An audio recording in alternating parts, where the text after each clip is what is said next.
বন্ধুরা, সবাই কেমন আছো? আশা করি ভালো আছো। আমি খুব ভালো। আমি সেলাই করতেছি, দেখো শার্ট বানাচ্ছি, একটা শার্ট।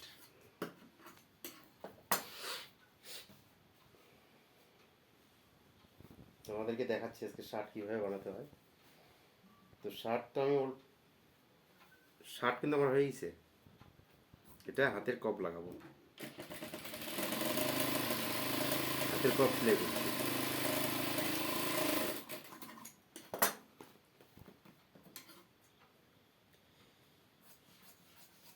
এই কাজটা যখন শিখতাম তখন কি মনে হতো জানো, খুব কঠিন।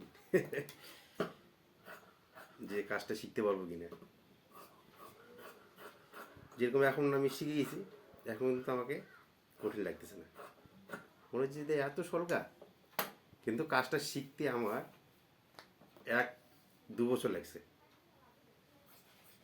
তারা দেখো। কিন্তু এখন মনে হচ্ছে যে না, যে কোনো যদি এই সেলাইয়ের কাজ, যে কোনো যদি কাজ দেয় আমাকে, তো আমি এটা করতে পারবো। যে কোনো লেডিস জেন্টস,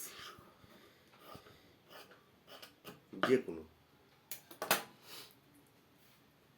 এখন মনে হচ্ছে যে খুবই সরকার কাজ, সহজ, যাকে বলা হয় সহজ। তো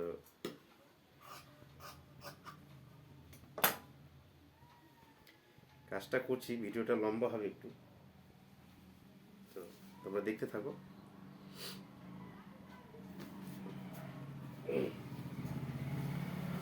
কাজে ফাঁকে ফাঁকে গল্প করছি, যেহেতু এটা আমার কাজ, এটা তো করতেই হবে আমাকে, তাই না?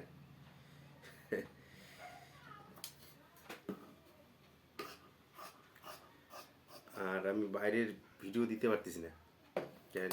যেহেতু বাইরে মেশিনে বসলে আর বাইরে যাওয়া হয় না, তাই না? তো বাইরে ভিডিও দিতে পারতেছি না। তো আমার সব এই দোকানের ভিডিও, যেহেতু কাজ আমার এটাই। আগে আগের কথাই বলি, আগে তো আমি সব কাজ করছি, কৃষিকাজ হতে, ধান কাটা হতে, লোকেরও ধান কাটছি কিন্তু। তারপরে রাস্তা তো কাজ করছি, তার ফাঁকে এটা শিখতাম। এই কাজটা। তো যাই হোক, যখন শিখতাম তখন কিন্তু খুব মনে হতো যে কঠিন, মানে এই কাজ আমি কবে শিখবো, কি ব্যাপার, মানে আদৌ তো শিখাচ্ছে না। কখনো বলছে শার্ট গোল কর, কখনো বলছে প্যান্টের পকেট সেলাই কর, কখনো বলছে হাতের কাজ করো। এটাই কিন্তু কাজ ছিল। তো যেহেতু এখন শিখে গেছি, এখন মনে হচ্ছে কি জানো, মনে হচ্ছে যে খুবই সহজ, কাজটা এত সহজ। কিন্তু চিন্তাধারা এখন আসতেছে যে না, কাজটা আরো আগে মনে শিখতে পারতাম,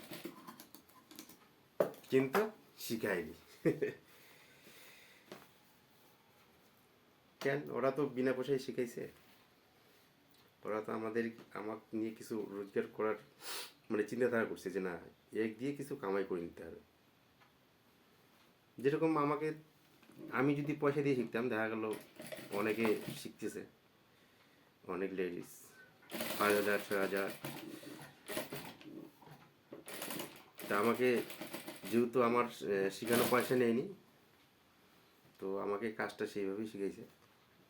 আজ এটা করো, কাল ওটা করো, এইভাবে। তো যাই হোক, যেভাবে শিখাইছে সে তো আমার গুরু।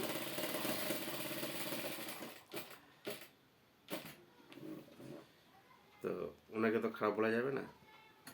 যে শিখাইছে আমার খুব ভালো সুন্দর শিখাইছে কাজ, তো তাকে অনেক অনেক ধন্যবাদ।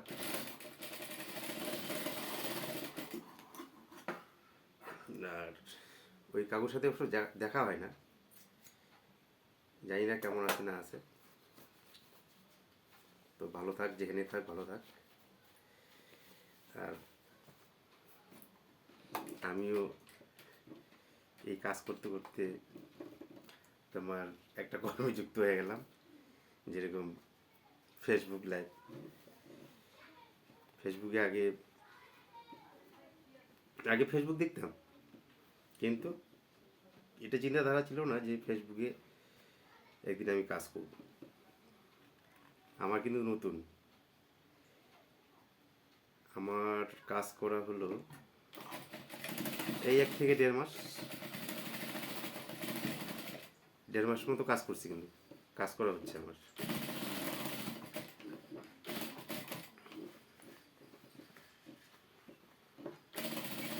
তো ফেসবুকের কাজ করতে এসে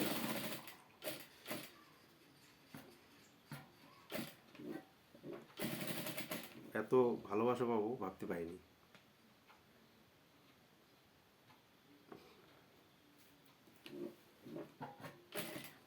যেভাবে বন্ধুরা ভালোবাসা দিছে, দিদি ভাই দাদা ভাইরা, তো আমার কি বলবো আর, আজকে আর কিছু বলবো না।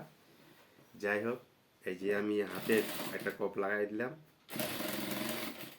এই হাতের কপটা দেখো কিভাবে সেলাই, মানে গল্প করতেছি এদিকে সেলাইও করতেছি।